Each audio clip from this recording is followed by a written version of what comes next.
pareció interesante, tal vez novedoso en algún sentido, pues el revisar con un poco más de detenimiento lo que podríamos llamar claves de la pintura. Es decir, qué es lo realmente importante que vemos, que tratamos de descubrir, de desentrañar cuando estamos viendo pues, alguna obra antigua o no tan antigua, en definitiva, y viendo qué es lo importante que en esa obra nos intenta dar a conocer su autor. Vemos hechos históricos, vemos en definitiva pues una serie de aspectos que el autor, el pintor, el artista, el realizador de esa obra está interesado por un motivo u otro, en un marco u otro, en un contexto distinto. Está interesado, repito, en dar a conocer a un público lo más amplio posible. Todos ustedes recordarán que en la última sesión pues hablamos de la luz como una de las claves de la perspectiva. Yo quiero recordar eso para insistir en lo que creo que es fundamental en cuanto a un modelo director de este ciclo a través de estas pocas sesiones. Y, por ejemplo, se me ocurre insistir en una idea que creo que adelanté ya el otro día cuando hablábamos de la luz. La luz es importante, hombre, la luz es lo más importante de todo. Yo creo que les comentaba a ustedes que fíjense si es importante. Si no hay luz, pues no hay nada. Y entonces entramos en una habitación con la intención de ver un cuadro sobre este tema, el otro o el de más allá, de este o aquel pintor, famoso o no tan famoso. Y si la habitación está oscura, pues la obra puede ser todo lo interesante que ustedes quieran, pero no vemos absolutamente nada. De modo que la luz no solo es importante, es un elemento sine qua non. Si no hay luz, el autor no puede plasmar, por ejemplo, un paisaje, o plasmar un hecho histórico, o representar el retrato de un personaje más o menos importante. Sin luz no hay nada, no hay pintura. Y punto, se acabó la historia. Y entonces damos hoy un paso siguiente y complementario a ese. ¿Y la perspectiva es importante? Pues miren ustedes, la perspectiva es no importante, es importantísima. La perspectiva, la introducción de lo que llamamos perspectiva, es simplemente el hecho de alcanzar la mayoría de edad en la pintura. Pintura ha habido desde hace siglos, milenios, tal vez en algún sentido, pero ¿qué pasa si en las obras más modernas, más recientes, estoy hablando de los últimos siglos, por ejemplo, no hubiera perspectiva? Pues que el efecto sería absolutamente diferente. La perspectiva, creo que lo dije el otro día, es simplemente el hecho de alcanzar la mayoría de edad en la pintura. Es el hecho de conseguir obras maduras, plenas, rotundas, llenas de entendidos, llenas de sugerencias, llenas de belleza, en una palabra. Y la perspectiva, repito, es un elemento absolutamente imprescindible de un valor altísimo en la evaluación de la pintura y las emociones que produce a quienes se colocan ante una obra de arte que goza ya de esa bonanza, de esa cualidad excelente, importantísima, a la que llamamos hoy en día perspectiva.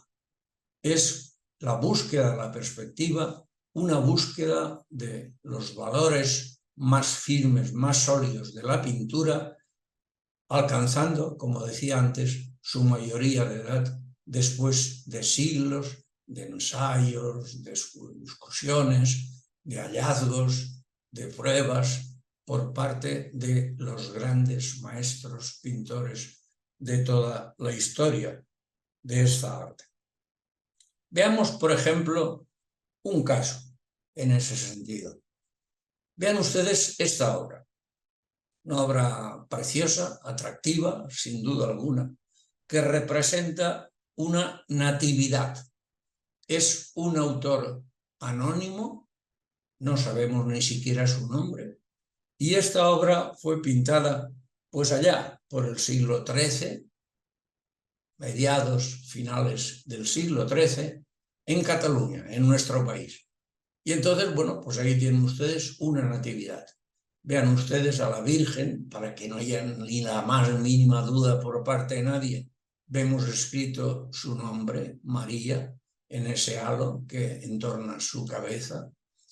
Vemos a San José, que se encuentra apoyado en un báculo, sentado a los pies de ese reclinatorio en el que se muestra a la Virgen. Vemos el niño con el buey y el asno apoyándole en su cuna. Un ángel en las alturas cuida de todo. Y vemos unos cuantos pastores sobre unos peñascos, unas pequeñas elevaciones de terreno que quedan a la derecha de la imagen. Pero ¿qué es lo que vemos en todo esto? Vemos, sí, entendemos todo bien, podemos localizar con relativa facilidad todo lo que aquí se nos muestra, pero la representación nos parece simplista, un tanto precaria. Está claro quién es quién, está claro que estamos contemplando una natividad de la que tantas versiones hay, en este caso salida de las manos de un pintor anónimo en una época ya muy remota, como decía antes, finales, mediados del siglo XIII. Estupendo, pero bueno, no está mal la obra, pero evidentemente, repito, su simplicidad, su ingenuidad, que nos atrae por otra parte, esto no es un demérito, pero es más que evidente en este ejemplo concreto. En este ejemplo concreto.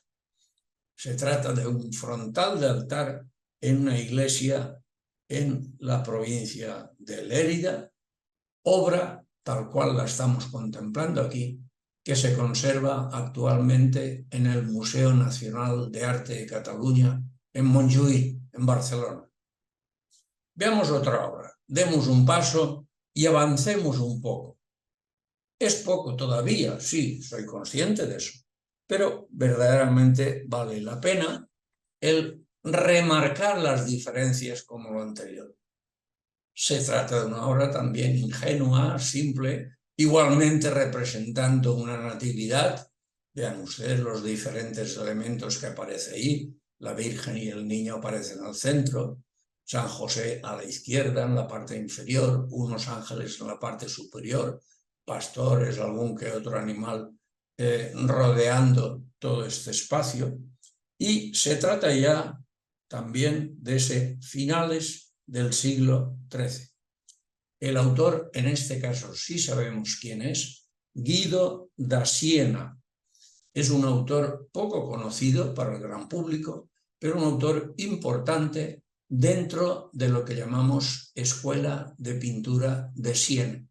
Siena, como sabrán muchos de ustedes, o la totalidad, es una ciudad relativamente pequeña, cerca de Florencia. Siena, Florencia, Pisa son ciudades importantes en esa región privilegiada de Italia, que es la Toscana.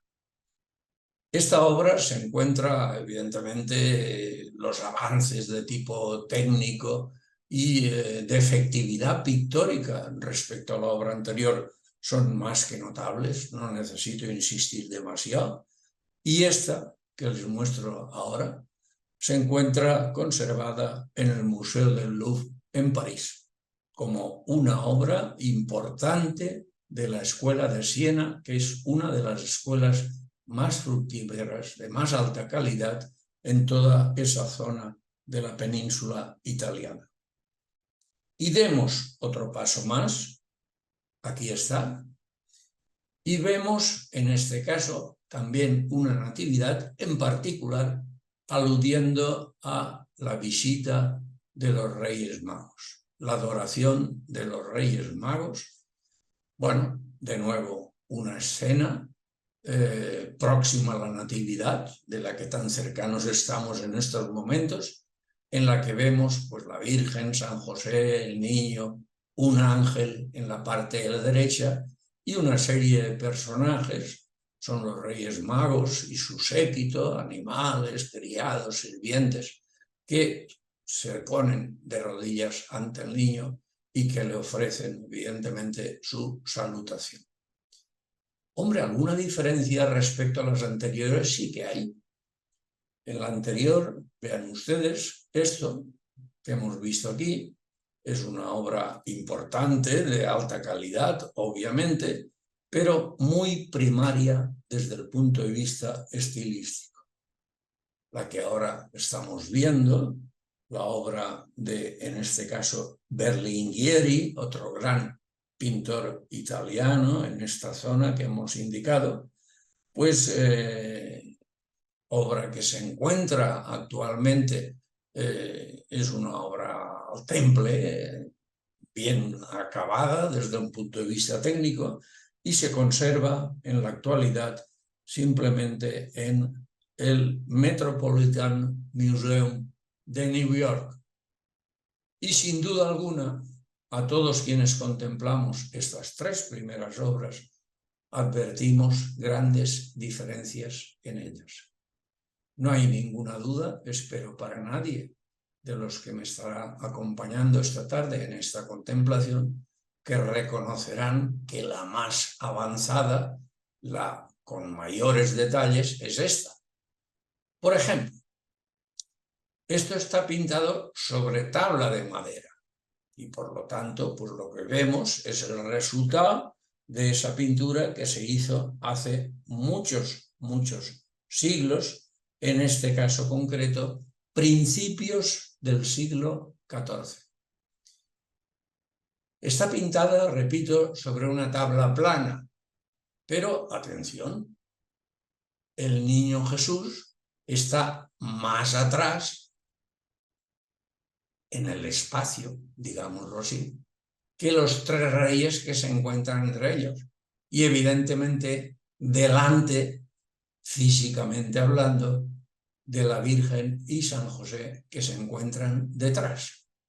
Es decir, vemos un primer plano, los pies de estos personajes de la izquierda, un conjunto de reyes, magos, servidores, algún animal, etc.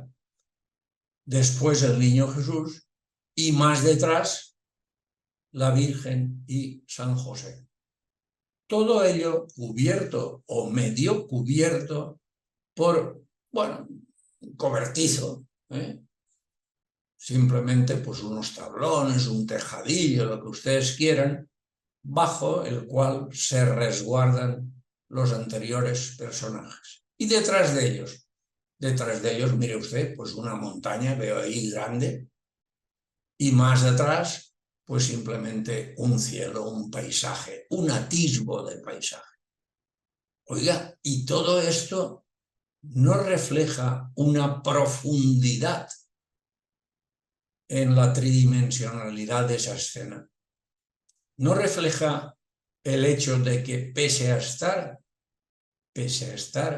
realizada sobre una tabla plana, nosotros vemos elementos que aparecen representados en esa tabla, unos más cerca de nosotros que otros, unos casi que parecen salirse de la tabla y otros que se encuentran en los espacios presuntamente más posteriores. De modo que estamos viendo un delante y un detrás, pero representados sobre una tabla plana. Eso casi parece un milagro, porque estamos sobre un plano, insisto mucho, sobre un plano representando una escena tridimensional. Eso es la perspectiva, la capacidad de los pintores, de los grandes pintores, en un tiempo determinado de la historia, larga historia de la pintura, la capacidad de representar cuadros que no son espacios planos, eso sería fácil, sino que expresan espacios tridimensionales y por lo tanto de una credibilidad infinitamente mayor de lo que habíamos estado viendo hasta estos momentos. Ha nacido la perspectiva y ya no nos abandonará, al menos durante muchos siglos, con ejemplos más o menos brillantes que trataré de mostrar aquí en algunos casos muy concretos para redondear el concepto de lo que estamos presentando esta tarde. Vean ustedes, por ejemplo, esto. Esto es una obra importantísima. 1305, principios del siglo XIV. Pintor, autor de esta obra de pintura, Giotto. San Francisco renunciando a los bienes. Es este joven con una aureola sobre la cabeza, rubio, repito, joven, que se encuentra rodeado por otros muchos personajes de todas características y que, por ejemplo, no hay ninguna duda, están más cerca de nosotros, esa gran cantidad de personas que aparecen en primer plano, están más cerca de nosotros. Sí, como lo he dicho, de nosotros que estamos viendo esta presentación esta tarde y que si estuviéramos delante del cuadro, pues estaríamos viendo el conjunto de elementos que en él se nos ofrecen. Repito, más cerca de nosotros, por ejemplo, que los edificios que también aparecen aquí. No hay ninguna duda.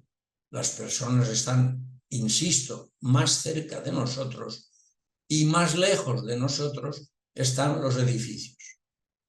Pero físicamente hablando, todos están en un plano.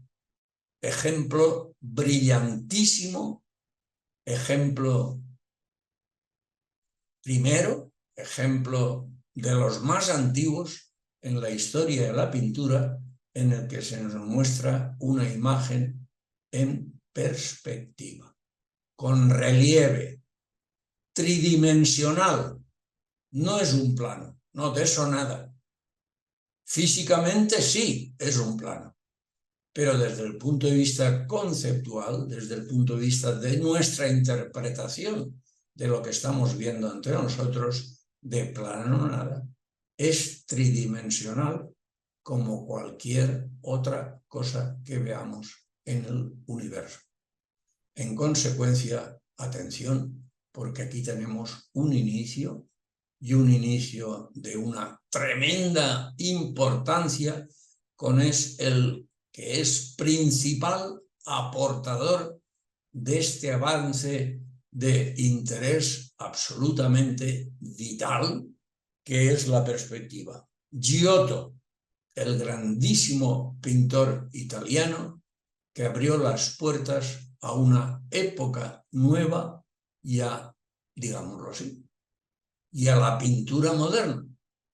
A partir de ese momento, la pintura ha alcanzado su mayoría de edad.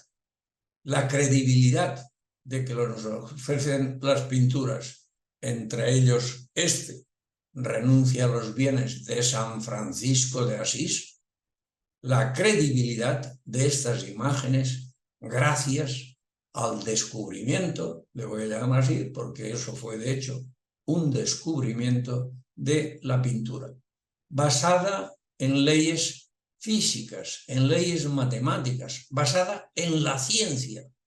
De modo que, atención, estamos viendo una obra pictórica basada en la ciencia y sus postulados, que hasta entonces simplemente no existía, no se conocía, no se había explorado y que desde entonces aparecerá de una forma más o menos brillante, más o menos sugerente, en muchas grandes obras de la pintura, en la inmensa, inmensa mayoría.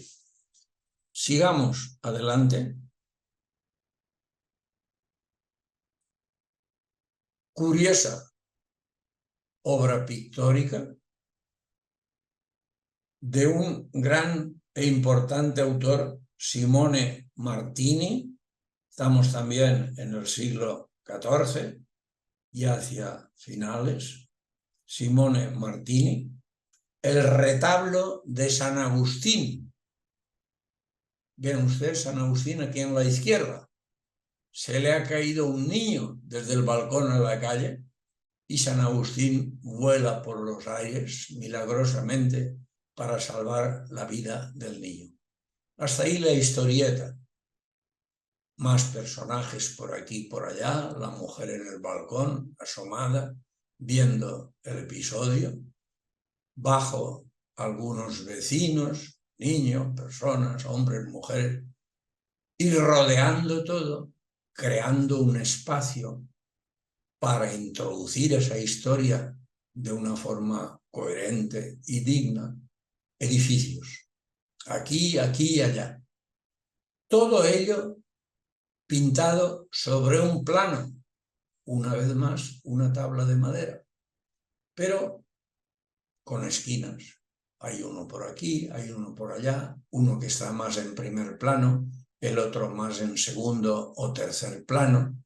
Las casas, algunas de ellas de configuración oblicua, formando una calle, y que, de hecho, pues constriñen el espacio requerido, utilizado y representado de una forma todavía primaria, pero evidentemente muy positiva desde el punto de vista de su naturalismo, su credibilidad, creando un cuadro en 3D, en 3 dimensiones.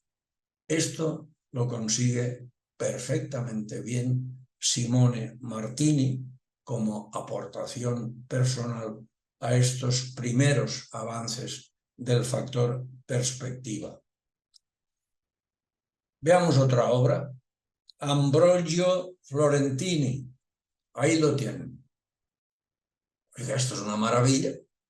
Esto es un espacio abierto, sin paliativos, extenso, grande, de enormes dimensiones, podríamos decir, con edificios a la izquierda, con unos acantilados un poco más allá, unas barcas al fondo, unos barcos simplemente pues acercándose a este puesto o a este refugio, unos personajes a la izquierda, en primer término, alguno de ellos un santo acompañado por otros fieles, otros creyentes que reciben a los recién llegados, y todo configurando un conjunto no solo en 3 dimensiones, sino complejo desde un punto de vista tridimensional, desde un punto de vista efectivo y efectista, para construir una realidad, una pintura sobre tabla, que recoge, se asemeja y resuelve con una enorme credibilidad y verosimilitud lo que es un paisaje cotidiano en una ciudad costera. Por lo tanto, ejemplo nuevo y ejemplo brillantísimo de lo que estamos viendo esta tarde. Sigamos adelante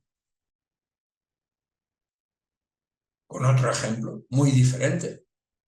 Oiga, hemos visto pues esta escena, la otra, la de más allá, en espacios libres. Pero ahora cambiamos el tercio. Oiga, ¿y si no es un espacio libre? ¿Y si es la habitación de una casa, de una vivienda? Bueno, pues para ver un ejemplo en este marco concreto, ahí va nada más y nada menos que una anunciación. Autor Robert Campin, un gran autor francés. Una anunciación de la Virgen. Vean la Virgen con esa enorme túnica de color rojo, está leyendo un libro sentada ahí en una habitación interior frente a una chimenea, una mesa, más elementos que no es necesario que identifique, y el ángel vestido de azul claro que aparece semi arrodillado ante la Virgen, anunciándole su pronta maternidad. Vean ustedes, atención a esto, que es importantísimo, el suelo, un pavimento de ladrillos cerámicos, pero ese suelo no son líneas paralelas. Eso sería falso e injusto y equivocado desde el punto de vista de la perspectiva. Son líneas convergentes, indicando, en definitiva, que esas líneas que son paralelas en la realidad, el pintor le da esa sensación de convergencia para hacer ver que todas ellas se dirigen al llamado punto de fuga, un punto nominalmente en la lejanía que estaría mucho más allá de las ventanas del fondo. Vean ustedes que las líneas que marcan efectivamente lo que es la configuración de la techumbre, pues son también líneas convergentes y divergentes que facilitan enormemente y sin que nos demos cuenta, esto también es importante, la asunción de ese espacio tridimensional. El efecto que produce en cualquiera de nosotros como observadores la contemplación de esta obra, de esta pintura al óleo, en definitiva, con un nivel de credibilidad absolutamente impensable unas pocas décadas antes de esta. Realmente obra formidable, donde esa perspectiva ha llegado a su vez a la mayoría de edad y proporciona un elemento único, irrepetible y de un valor extremo a la credibilidad, al naturalismo de una representación, en este caso simplemente la imagen de una anunciación de la Virgen. Sigamos adelante. Y seguimos adelante con una obra que seguro a muchos de ustedes les gustará ver porque la conocerán sin duda alguna, como es esta obra extraordinaria de una calidad sublime, salida de los pinceles de Fray Angelico, el pintor que fue fraile. Una anunciación, el mismo tema que el anterior, pero en dos obras absoluta y rotundamente diferentes. Yo me quedo con esta, por supuesto, es una obra extraordinaria, fuera de serie, que podemos contemplar y sin duda muchos de los que me escuchan habrán contemplado en directo en más de una ocasión. Podemos contemplar, decía, en el Museo del Prado de Madrid. La Virgen y el Arcángel San Gabriel, a la derecha de la representación, dentro de un espacio cubierto, rodeado por columnas y sosteniendo unas bóvedas, la Virgen con su nimbo dorado y la cabeza inclinada, manos cruzadas sobre el pecho, el Arcángel San Gabriel ligeramente genuflexo, comunicando a la Virgen la buena nueva. A la izquierda, y para enmarcar la significación de esa anunciación y todo lo que vendrá después, ven ustedes una expulsión del paraíso con Adán y Eva y un ángel que las hace salir de la tierra prometida, en definitiva, que los expulsa de ese espacio excepcional y que simplemente los lanza al mundo a ganar el pan con el sudor de su frente y parir con dolor. Esa es la explicación. El contenido formal es extraordinario.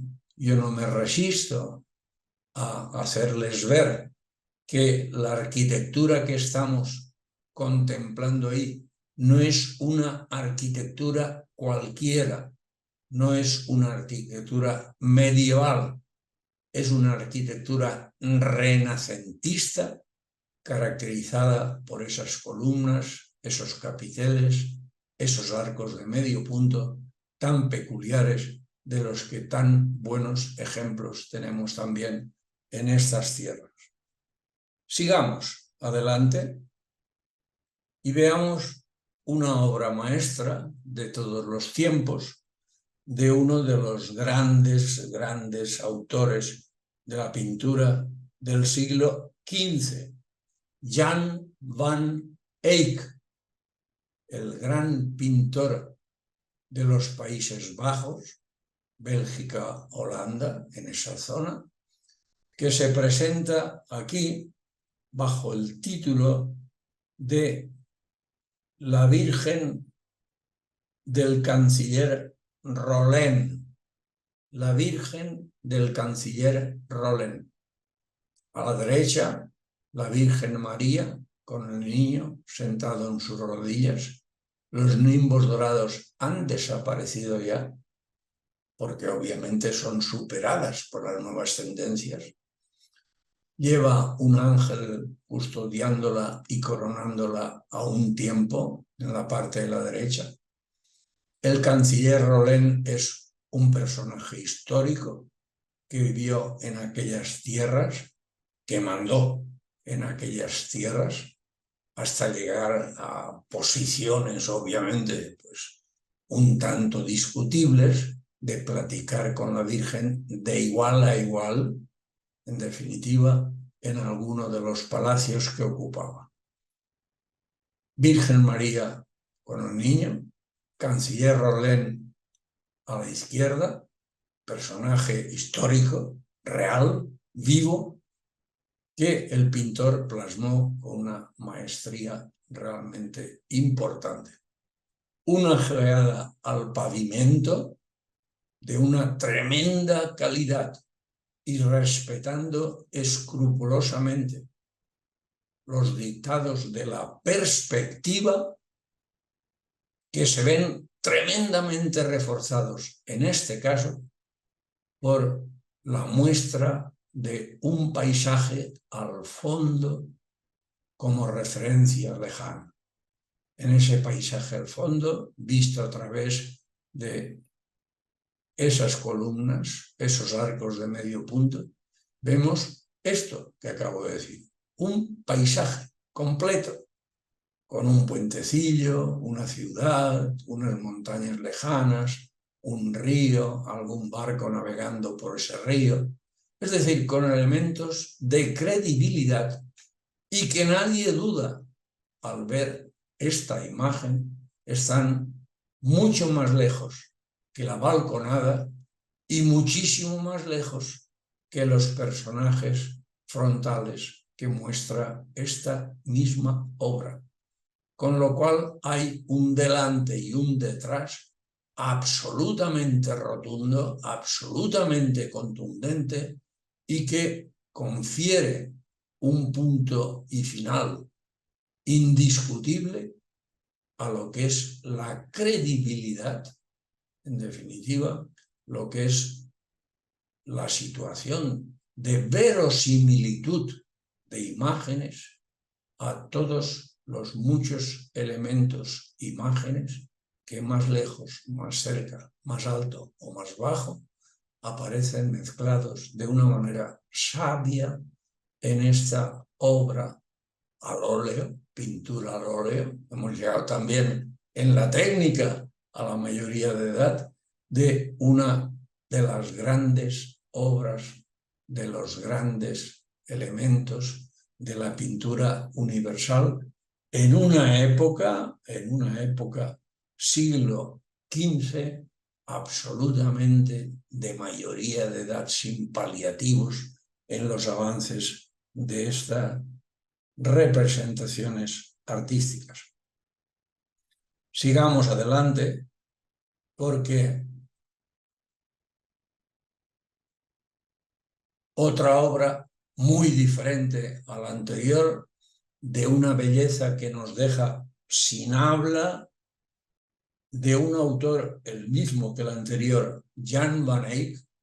Indudablemente estamos ante uno de los grandes genios de la pintura universal de todos los tiempos, Jan van Eyck, obra importantísima, la que estamos viendo ahora, la Virgen del canónigo Paele, en el Museo de Brujas, en los países también nórdicos, es decir, en la actual Bélgica, más o menos. Nos encontramos aquí con una representación muy variada, una Virgen con el niño en la parte central, preciosa, de dibujo, de colorido, atención a los pliegues del tejido, en definitiva, la Virgen con el niño en brazos apoyado sobre sus rodillas, un obispo a la izquierda de la representación, San Jorge o algún personaje relacionado con el canónigo Paele a la derecha. Canónigo Paele es, vamos a decirlo de una forma sencilla y todo el mundo lo entenderá, el que ha encargado la realización de este cuadro al pintor y el que lo ha pagado en última instancia. Por lo tanto, un personaje importante, políticamente trascendente en la historia de aquellos momentos. Y para acabar e ir abreviando, vean ustedes la plenitud de detalles y la extremada calidad realmente sublime de esos detalles, como son las baldosas, las alfombras, los cortinajes, las vidrieras, las propias vestimentas tan diferentes entre sí de las diferentes personas, que sean tanto reales como históricas, religiosas, que estamos viendo aquí y que confieren a este conjunto un aura de calidad verdaderamente sobresaliente, diría yo, dentro de lo que es la muy, muy excelente calidad de la pintura al óleo, sigo insistiendo en eso, que se produce en estos momentos y en estas tierras de Europa. Si sigo adelante, he tenido que ser muy drástico en mi selección, pero espero haber acertado. La siguiente obra que quiero que vean y admiren quienes están siguiéndome esta tarde es esta obra de Leonardo da Vinci, nada menos. Leonardo da Vinci, conocida como la Virgen del Clavel, la Virgen del Clavel. Se encuentra en la Alte Pinakothek de Múnich. Es una obra maestra absoluta en la historia de la pintura. Virgen con el niño en brazos, como tantas y tantas versiones hay de estos personajes, y en este caso mostrados en un interior de una forma muy bella, muy íntima, muy sugerente. Una mirada, y una mirada rápida, porque vamos siempre escasos de tiempo, en la comparación entre la belleza de los rostros, cuerpos y vestimentas de estos dos personajes. Vean ustedes que ya no hay nimbos dorados, ni siquiera aros dorados, son dos personajes, digamos, terrenales, con todo lo que supone esa palabra y tal como hay que interpretarla. Y yo les marcaría, dentro del tema de perspectiva del que estamos ocupándonos esta tarde, que observen un único detalle para no abrumarles demasiado. Observen ustedes la presencia de un paisaje espléndido, espléndido, paisaje bravío, montañas azuladas, nubes, lejanía del exterior, que vemos a través de esas ventanas y que sin duda alguna ofrecen elementos valiosísimos para que realicemos una valoración de lo que estamos llamando perspectiva. Hombre, estamos representando sobre un plano dos figuras humanas en primerísimo término y unas montañas situadas a muchos kilómetros detrás de ellos, a las que vemos levemente a través de unos ventanales.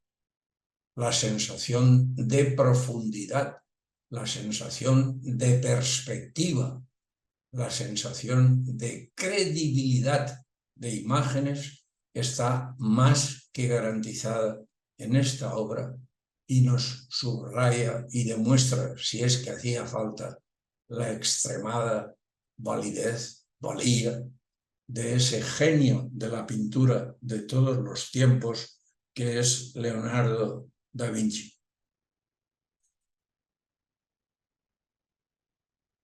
Otro autor, Perugino, una obra mucho más sencilla, pero evidentemente también con una profundidad enorme, la Virgen con San Bernardo en la Alte Pinakothek de Múnich. Vean los personajes en primer término, las arquitecturas que ofrecen el marco adecuadísimo para esta representación.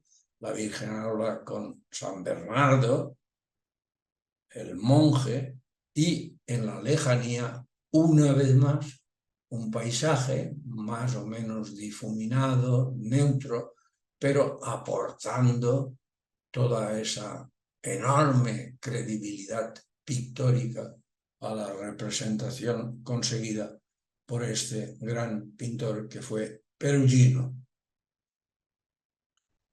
Filippino Lippi, otro autor importantísimo, con esta obra compleja, en la que no explicaré nada, simplemente disfruten de ella en el pleno sentido de la palabra. Es una obra que va como anillo al dedo al tema de perspectiva, porque no se puede hablar de un carácter más abigarrado, más complejo en todo el sentido de la palabra, más creíble desde el punto de vista de la maestría del pintor para dar esa sensación de profundidad, ese delante y detrás, ese cerca y lejos, pese a que todo ello físicamente se encuentra en el mismo plano.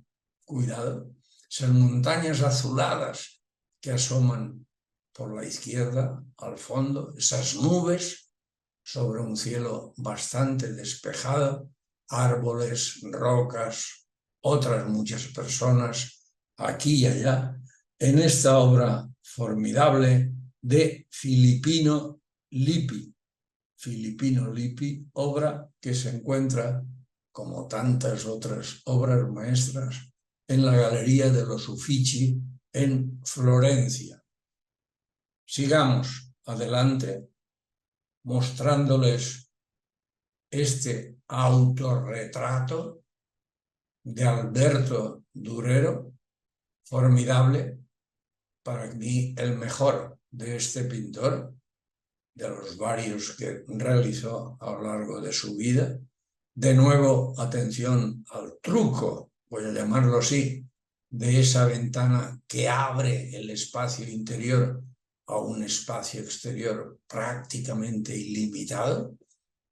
La maestría del pintor en la pintura del retrato está más que evidente aquí y combina efectivamente un retrato, un autorretrato con un paisaje en el marco precisamente de lo que estamos llamando perspectiva. Rafael Sanzio de Urbino, no podía faltar, muchas Madonas entre su producción, como ustedes saben, obras bien conocidas, entre ellas esta obra de exterior en la que domina el paisaje, la distribución espacial de los tres personajes mostrados aquí y elementos de toda índole, esas montañas azuladas al fondo, atención a eso, de una manera realmente magistral para conseguir los efectos deseados. ¿Quién no conoce esta obra que les muestro aquí? Imposible entrar en detalle, ni siquiera atrevernos a ello. Esta fantástica producción pictórica, El Jardín de las Delicias, de Hieronymus Bosch. Podríamos pasarnos horas y horas hablando de esta pintura, no lo voy a hacer, no teman, pero en todo caso una obra maestra que es conservada y admirada por los cientos y miles de entusiastas que la visitan una y otra vez en nuestro Museo del Prado de Madrid. De nuevo, Rafael Sanzio, en este caso, atención, no presentado con alguna de sus Madonas, irrepetibles, únicas, sino en esta ocasión con lo que llamamos representaciones de pintura al fresco en las estancias del Vaticano. Tal vez no tan conocidas como la Capilla Sixtina y otros espacios, pero sin duda alguna de una calidad pictórica absolutamente única y excepcional, diría yo. Yo las visité en una de mis últimas visitas al Vaticano y realmente, hombre, las conocía por reproducción, cómo no, pero realmente el efecto que surten sobre cualquier observador atento que disfruta de esta grandiosidad, de esta perspectiva, porque como ejemplo de perspectiva posiblemente sea realmente excepcional el mostrarnos a este conjunto de filósofos de la antigüedad clásica en un marco arquitectónico verdaderamente sublime. Es una obra adulta, consciente, compleja, de una calidad realmente excepcional. Sigamos. Adelante.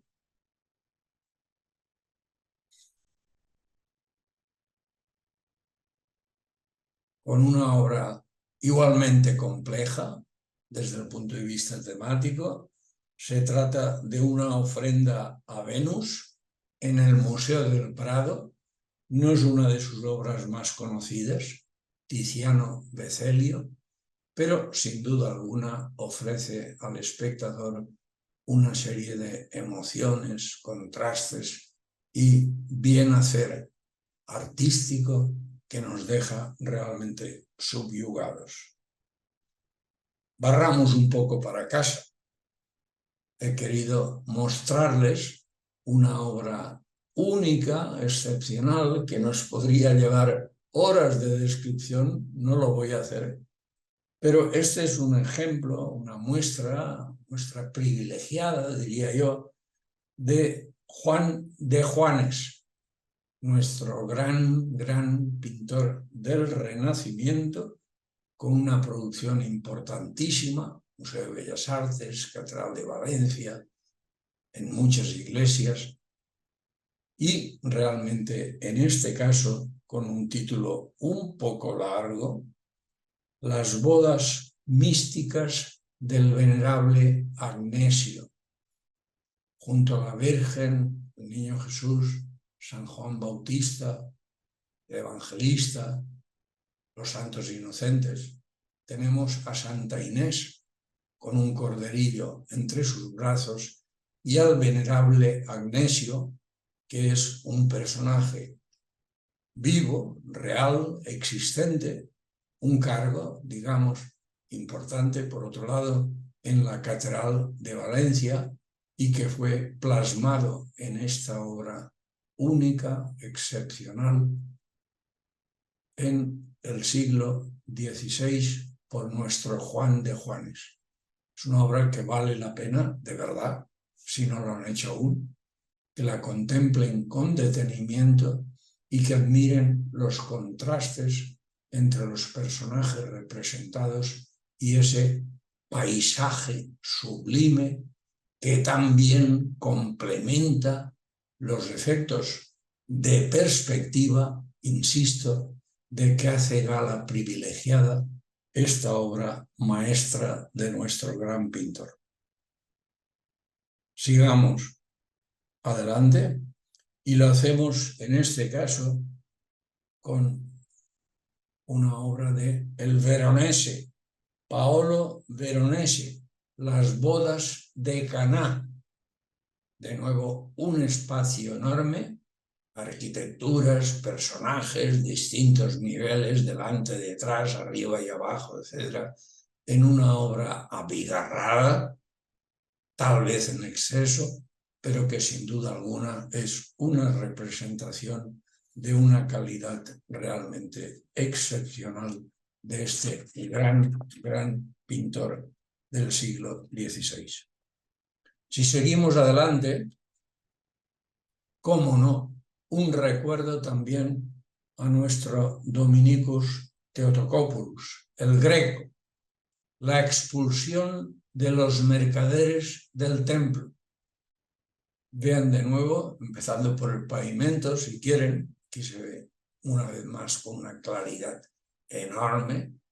Se ve también los muy diferentes personajes representados con esa tipología tan inequívocamente relacionada con la forma de pintar del Greco, pintor muy singular que vivió prácticamente casi toda su vida en Toledo, donde nos ha dejado una herencia verdaderamente excepcional y que en este caso de la obra que les estoy mostrando, quiero decir, esta expulsión de los mercaderes, hay varias versiones de ella, del tema, y esta en particular en la National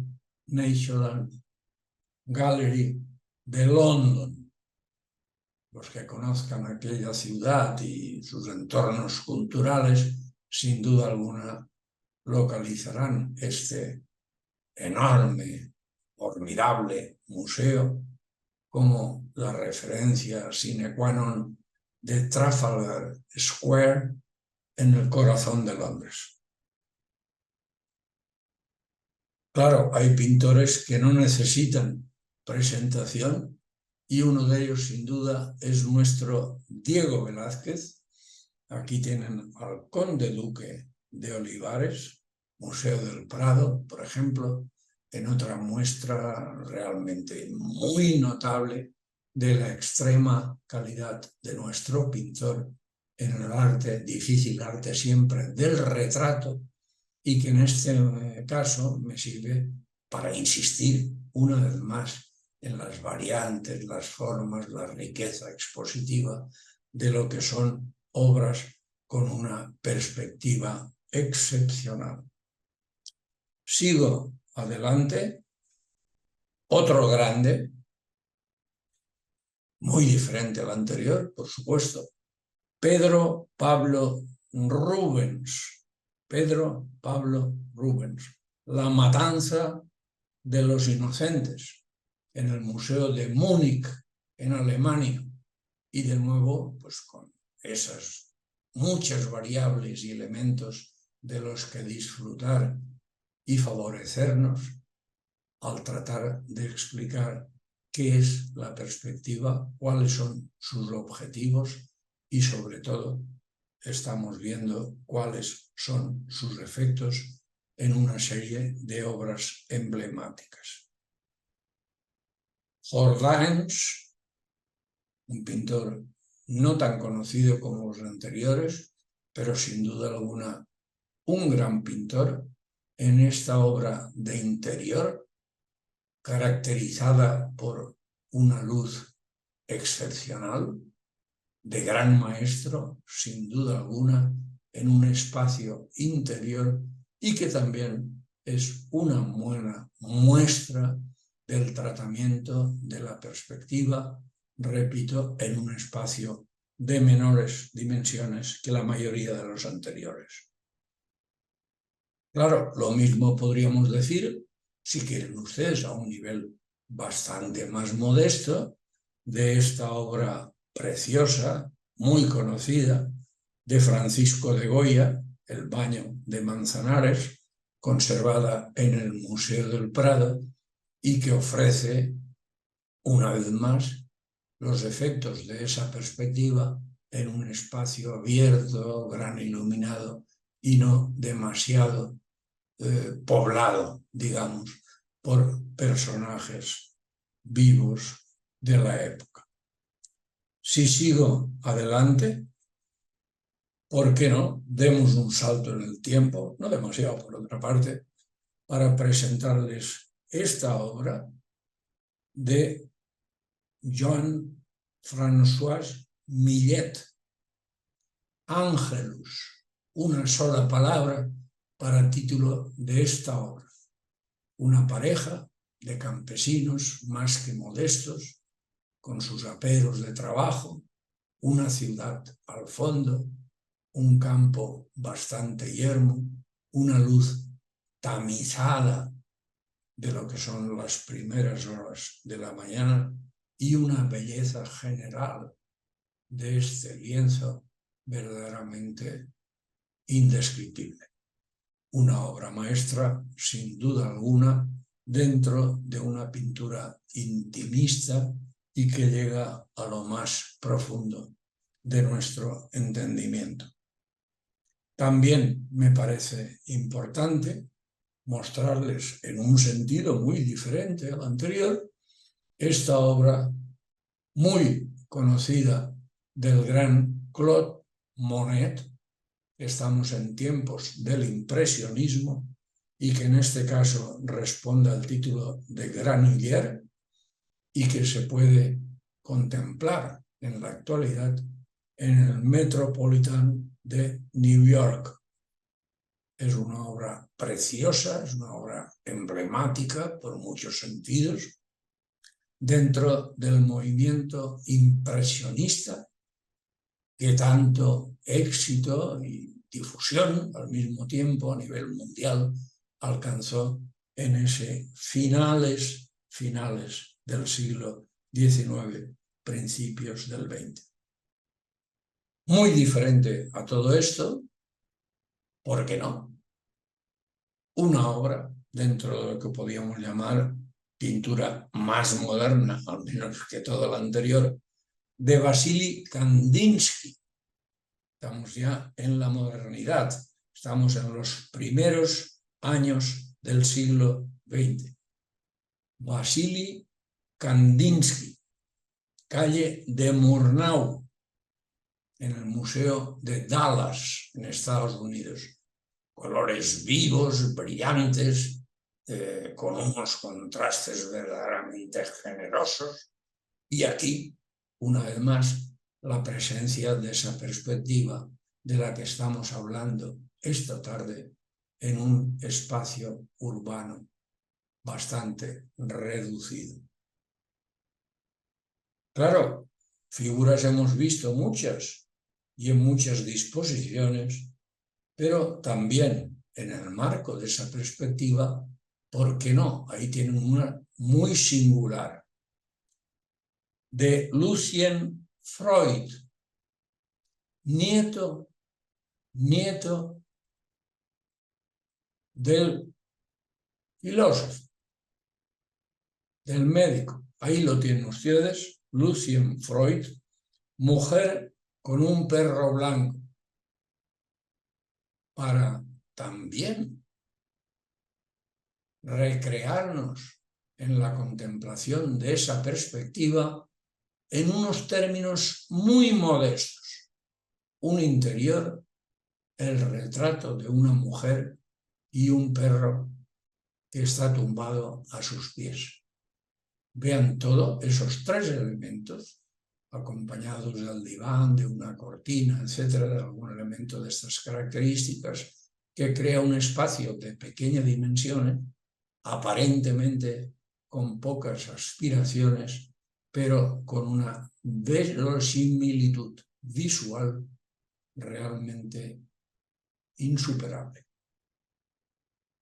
Y acabemos de una forma compleja y al mismo tiempo clásica, con una obra de una modernidad realmente excepcional, como son los trabajos de Giorgio de Chirico, Plaza Italia, aquí la tienen representada ahí, y ahí tienen en definitiva los elementos sobre los que yo vengo insistiendo en una y otra perspectiva, en una y otra manifestación. Las hemos visto de muy diferentes tipos y en este caso retomando elementos del clasicismo a la cotidianidad en la Italia moderna del siglo XX. Muchas gracias a todos.